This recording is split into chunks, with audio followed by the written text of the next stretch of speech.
Assalamualaikum warahmatullahi wabarakatuh. Mahasiswa yang budiman, kali ini kita akan membahas sebuah konsep rancangan desain interior yang bertema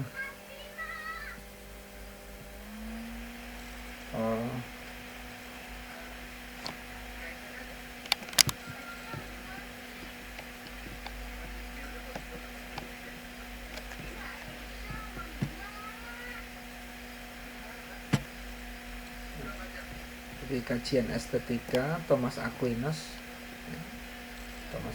pada interior kayu Aga House di Canggu, Bali ya. Jadi ini sebuah konsep desain interior yang merupakan hasil kajian dari seorang dosen Universitas Petra, yaitu Jessica Rosati. Di sini di dalam jurnal Intra volume 1 nomor 1 tahun 2013 kita bisa mengkaji bagaimana nanti penerapan suatu konsep desain di dalam rancangan interior rumah tinggal ya. Kita bahas ya.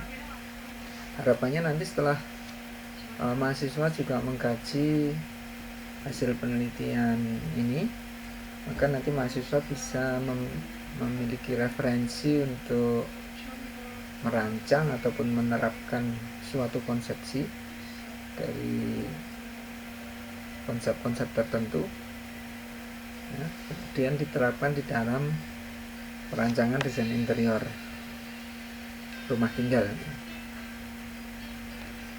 Oke, kita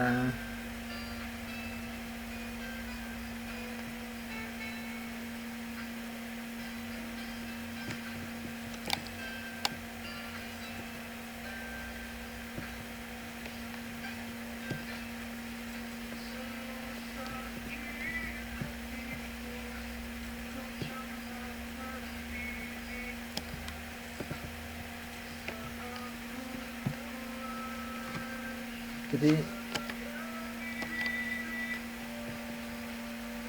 estetika Thomas Aquinas itu memiliki kaidah-kaidah ataupun kriteria-kriteria tentang keindahan.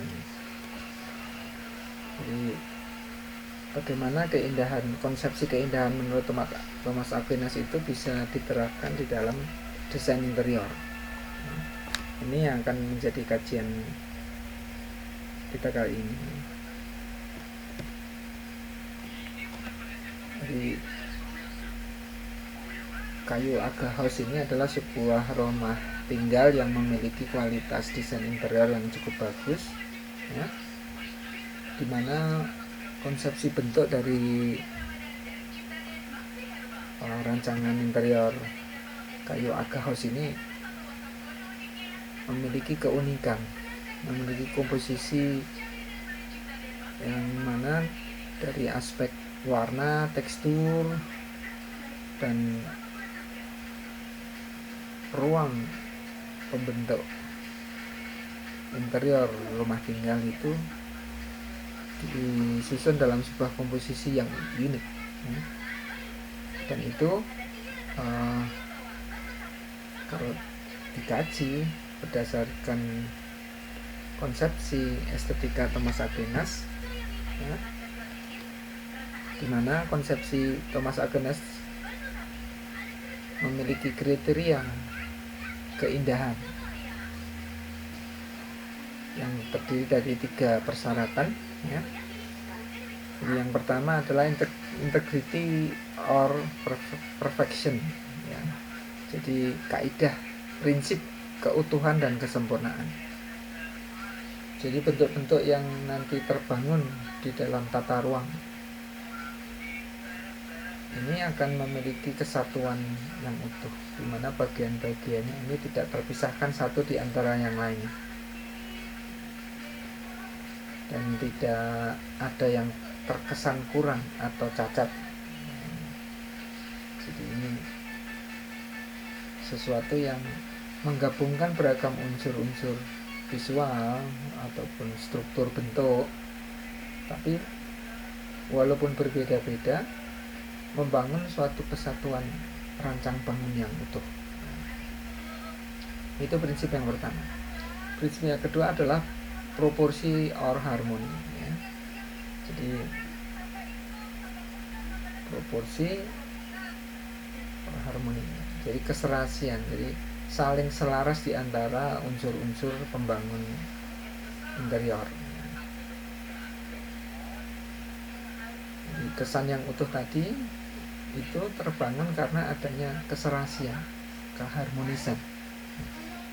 Sehingga kalau hubungannya selaras, maka ini akan saling membangun kesatuan yang utuh, tidak saling meniadakan atau tidak saling melemahkan unsur-unsur satu di antara yang lain, tapi saling mendukung untuk membangun kesatuan dari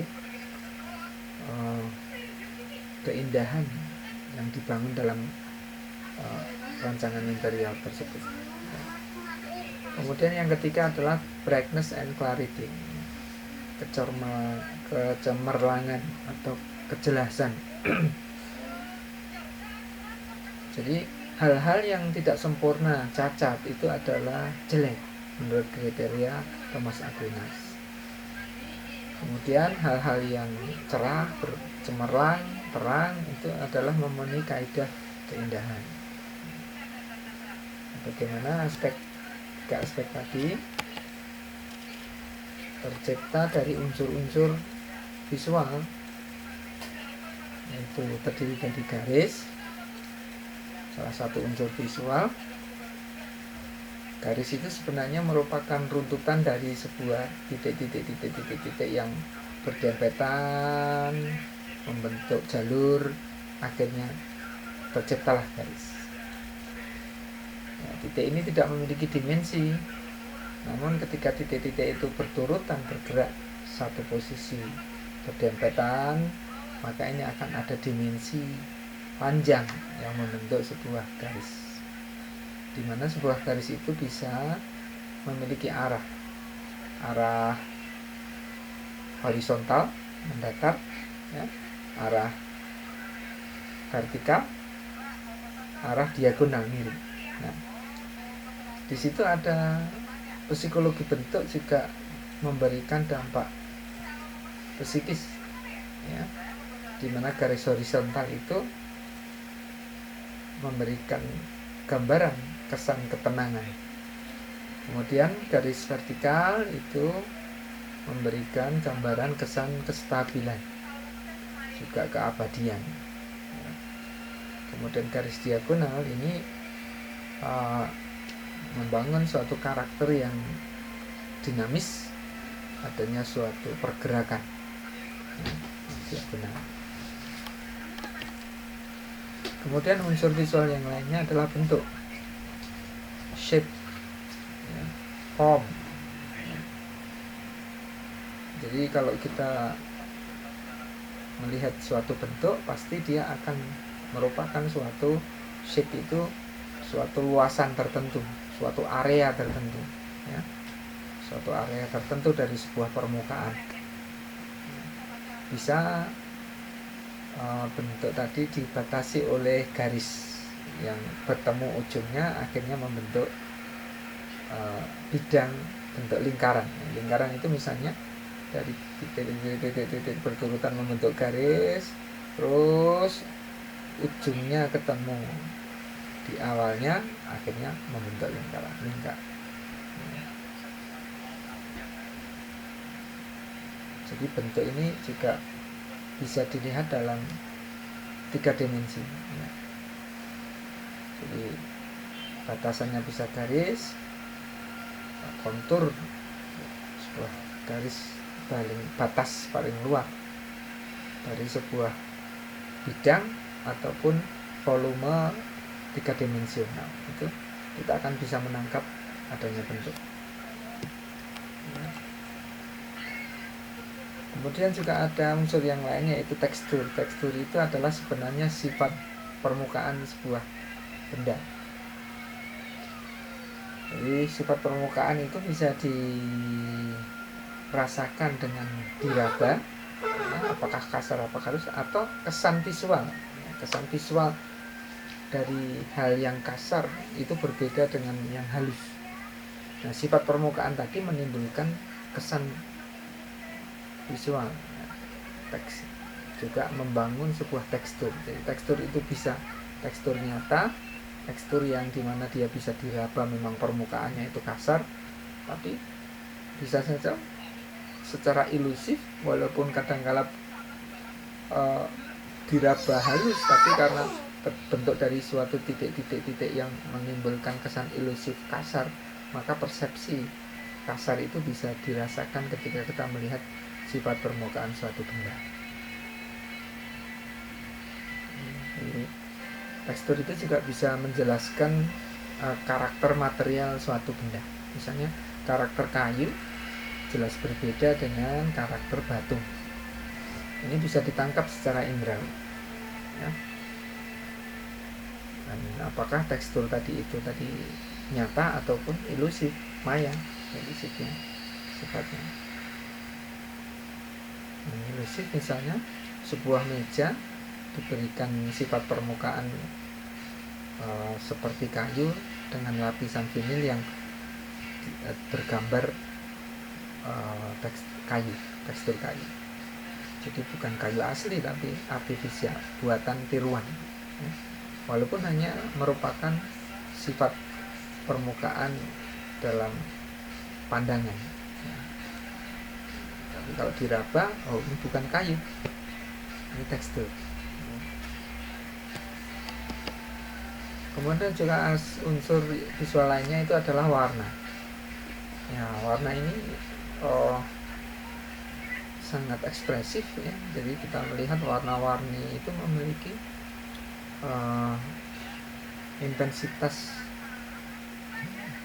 baik secara visual ataupun secara psikologi ya. Sehingga bisa mempengaruhi emosional orang yang melihat. Misalnya warna yang gelap ya, itu bisa membuat orang tertekan, merasa dia berada dalam satu gungkungan ya, keterhimpitan. Sementara yang terang, cerah ini menggairahkan, menimbulkan semangat ya. Jadi warna itu bisa mempengaruhi persepsi dan memberikan ekspresi kepada pikiran ataupun jiwa manusia yang melihatnya. Maka penentuan warna di dalam desain interior ini sangat mempengaruhi psikologi daripada penghuni rumahnya juga. Nah, kalau kita bicara tentang karakter warna putih itu menggambarkan watak positif dan cerah, dimana di situ bisa melambangkan kesucian, kemurnian, cahaya, kejujuran, ketulusan, kedamaian. Ini warna putih. Maka kalau kita nanti belajar tentang semiotika, warna bisa menjadi tanda ya. Misalnya bendera putih, dikibarkannya bendera putih, nah, ini tanda menyerah, ingin berdamai, tidak lagi berperang. Dengan melihat bendera putih, nah, orang memahami makna yang lain di luar dari benderanya itu sendiri. Kemudian warna hitam, warna gelap ini memiliki aksen yang kuat, tapi menimbulkan secara psikologis kesedihan jika digunakan secara berlebihan. Maka sering kita melihat dalam masyarakat simbolisasi di dalam kedukaan ini kadangkala digambarkan dengan warna hitam, walaupun dalam konteks yang lain nanti dalam kajian semiotika itu bisa berubah maknanya sebagai simbol karena konvensi kesepakatan pemahaman makna. Misalnya warna hitam juga dipakai untuk tidak hanya untuk kesedihan ataupun kematian, tapi juga elegan. Nah, misalnya tuxedo ya, itu berwarna hitam, keagungan, elegan. Sehingga gaun malam ya, baju laki-laki ini untuk menunjukkan keagungan, elegan, dan kalau jasnya berwarna hitam.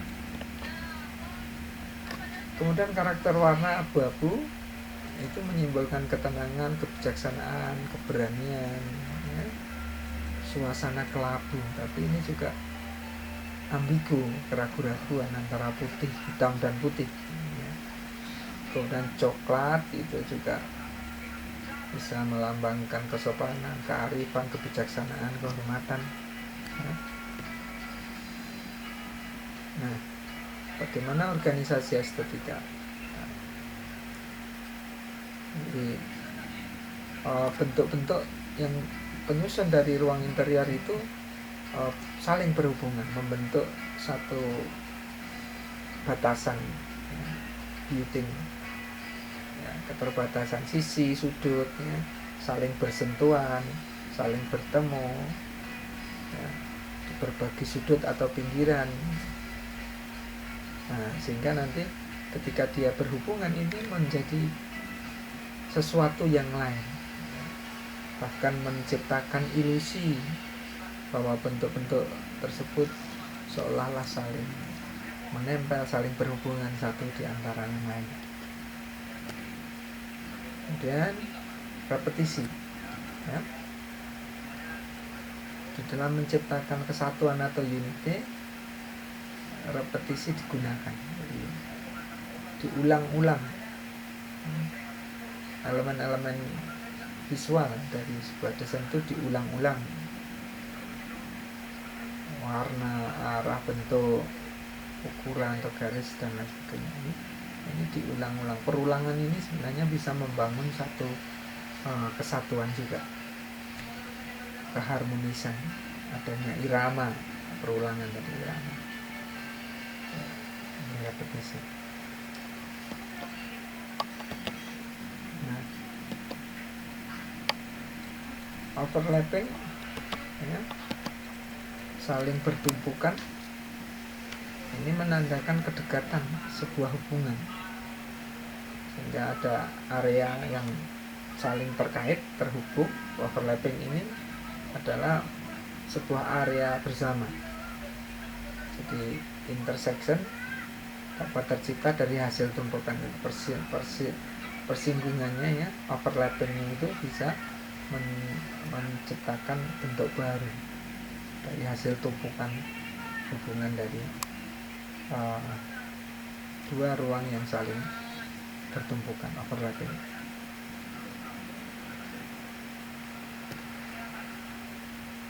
Nah, bagaimana kalau itu elemen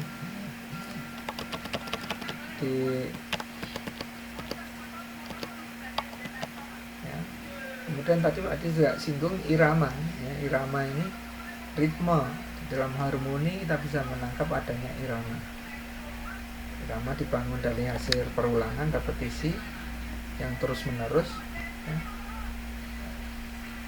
Diulang secara teratur. Nah, ini membangun sebuah irama. Nah, irama tadi itu membangun satu kesatuan visual ya, tapi juga adanya movement, pergerakan yang bisa diikuti. Pergerakan iramanya tadi bisa diikuti, sebuah lantunan, alunan ya, alunan gitu, bisa diikuti pergerakannya oleh mata kita. Misalnya perulangan tadi, repetisi tadi ya. Jadi kita bisa memandang dan memikirkan gerakan, pergerakan irama tadi, adanya movement.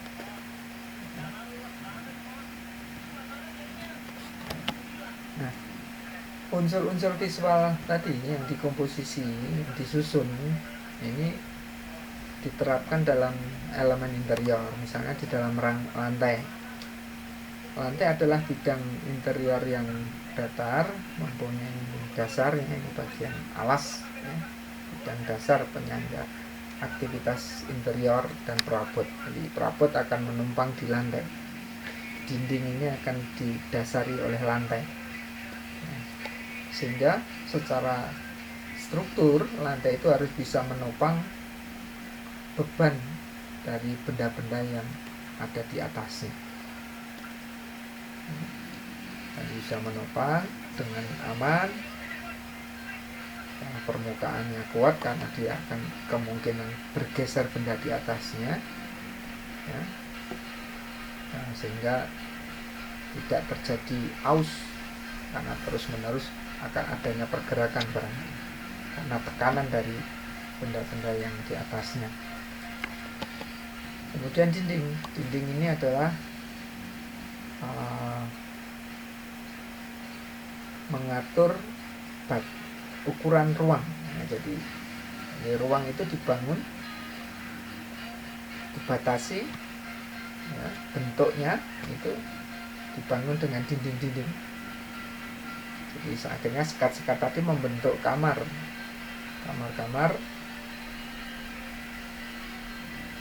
kemudian saling terhubung antara ruang satu dengan ruang yang lain. Jadi ruang itu dibatasi oleh dinding, lalu adanya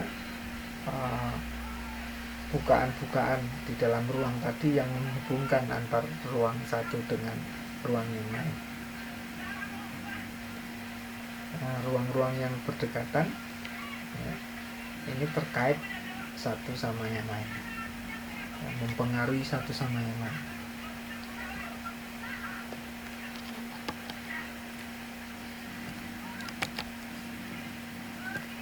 Kemudian plafon ini adalah elemen. Jadi tadi yang pertama itu adalah floor atau lantai, kemudian dinding secara vertikal ini, kemudian penutupnya ini adalah langit-langit atau plafon. Nah, plafon ini tinggi di atas manusia, ya, sehingga kadang-kala tidak bisa dijangkau. Namun demikian, langit-langit ini memiliki peran, ya, yang penting secara visual, karena pandangan orang yang menghuni ruang tadi ketika dia melihat ke atas ini akan jatuh pada plafon, ya. Nah, ini juga menimbulkan kesan yang berbeda ketika plafon itu tinggi rendahnya, ya, batasannya. Nah, semakin rendah maka akan ada kesan sempit, ya. Semakin tinggi maka ada kesan selesa atau longgar, ya. Sehingga bisa dimensi vertikal ini bisa dipertimbangkan baik secara fungsi ataupun secara psikologis.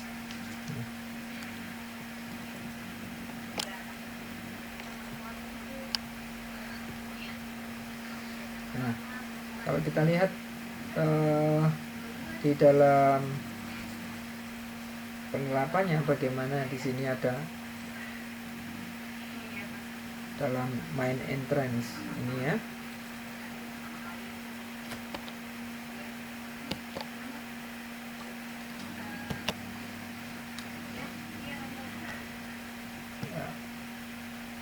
Ini di sini kita lihat adanya garis atau line vertikal yang berjajar repetitif, ya. Jadi kalau kita lihat di sini ada garis berjajar repetitif, ya. Repetitif, ya. Garis-garis vertikal, dan di situ dibentuk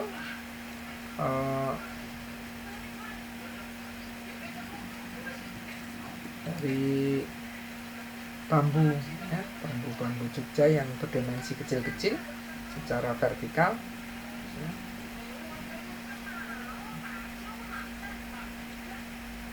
Kemudian juga ada line horizontalnya, garis horizontal dari plafon, ya, memberikan aksentuasi pada ruangan tersebut. Jadi bertumpuk-tumpuk, berbaris-baris, dengan warna coklat putih yang dominan ya. Ini nah, kita lihat ini ada sebagai aksentuasinya garis-garis vertikal. Nah, ini penerapannya ketika garis itu di dalam perancangan interior ya.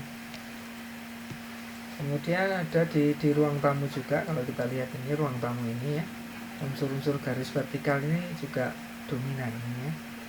Garis-garis vertikal memberikan aksentuasi ruang tadi ya. Jadi ada shape, ada pembentuk elemen interior, dinding, garis ya. Shape, bidang dan garis itu mewarnai interior. Kalau kita lihat di sini ya, ada unsur-unsur garis, kotak ya. Ini menjadi elemen dekorasi ya. Kemudian juga kalau dilihat lantainya di sini menggunakan tekstur teraso ya, berwarna putih. Lagi ini putih dan coklat ya. Ini dominan. Sehingga ada pola bentuk, pola pattern atau pattern ya. Ada satu pola tertentu. Shape tadi. Di plafonnya pun juga tidak rata tapi bertekstur ya, tekstur, sehingga unsur tekstur dengan nuansa warna putih di plafon ataupun di lantai ini juga memberikan aksentuasi ruangan ya. Kemudian di sini di ruang makan juga demikian, kita melihat di sini ya unsur-unsur garis horizontal ataupun vertikal ini dengan meja yang kotak dengan garis geometris horizontal vertikal ini.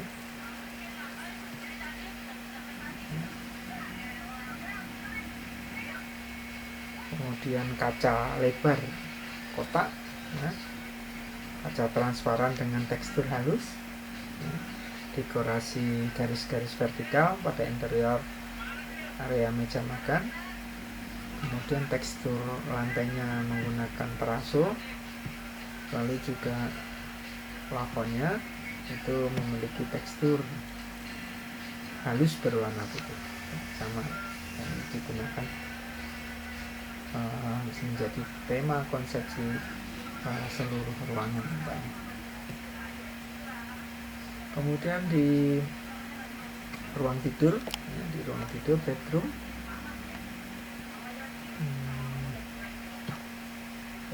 ini juga demikian. Kalau kita lihat itu unsur garis juga dominan ya. Garis menjadi material wallpaper yang pada ruang tidurnya, walaupun garisnya ini garis biomorfik gitu, membentuk sebuah semacam sulur-suluran tumbuhan ya, tersusun atas garis.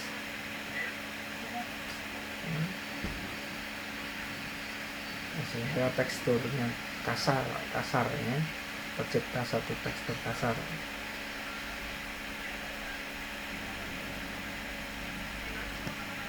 Ini termasuk kusennya juga ada unsur garis-garis, tekstur garis yang dominan. Kemudian kamar mandi kita lihat di situ ada unsur-unsur garis vertikal dalam sifat permukaan material yang digunakan di dalam kamar mandi ya. Garis yang terus diulang atau repetitif, ada lantai, plafon, kloset, shower ya. Sehingga pola-pola garis yang berulang ini membentuk menjadi elemen estetis yang dominan ya.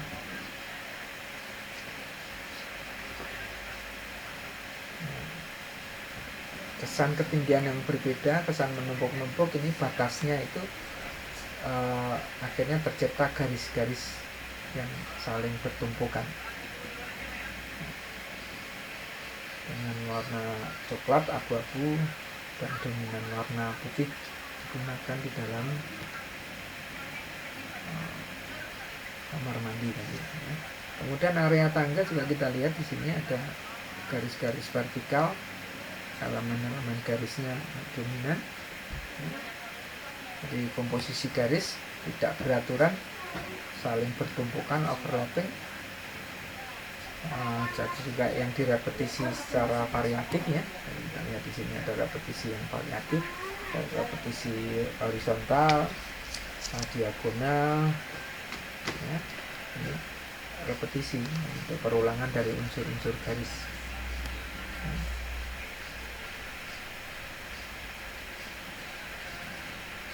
Tekstur kasar dari material kayu itu terbangun dari garis-garis ya, berwarna coklat tua. Terus visual dari garis-garis tekstur kayunya itu. Di ruang keluarga lantainya menggunakan kayu sintetis ya. Lantainya kayu sintetis, tekstur kayu sangat kuat secara visualnya. Tekstur aktual kasar pada lantai ya, sehingga membentuk pola atau pattern atau patra. Yang lain dari bentuk kusen jendela yang bertekstur, ini juga membentuk komposisi visual. Tekstur halus warna abu-abu dari kusen jendela.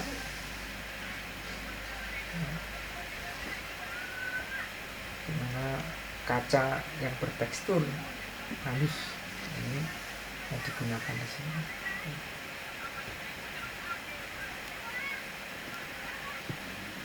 Nah, itu dimana ternyata unsur-unsur dalam kriteria Thomas Aquinas tadi ya itu diterapkan di dalam desain interior. Saya kira ini satu contoh bagaimana suatu konsepsi estetika ya, dalam hal ini adalah konsepsi estetika Thomas Aquinas bisa diterapkan di dalam merancang. Jadi kalian bisa membangun sebuah konsepsi dari referensi yang beragam yang masing-masing mahasiswa bisa memilih, lalu dirumuskan prinsip-prinsipnya ya, kaidah-kaidahnya, kriteria-kriterianya, kemudian diterapkan dalam perancangan desain interior. Baik, saya kira cukup untuk kali ini dicukupkan. Nanti kita lanjutkan, mungkin kita bisa membahas bagaimana penerapan konsepsi yang lainnya dalam membangun ataupun merancang desain interior rumah tinggal. Terima kasih, selamat malam. Assalamualaikum warahmatullahi wabarakatuh.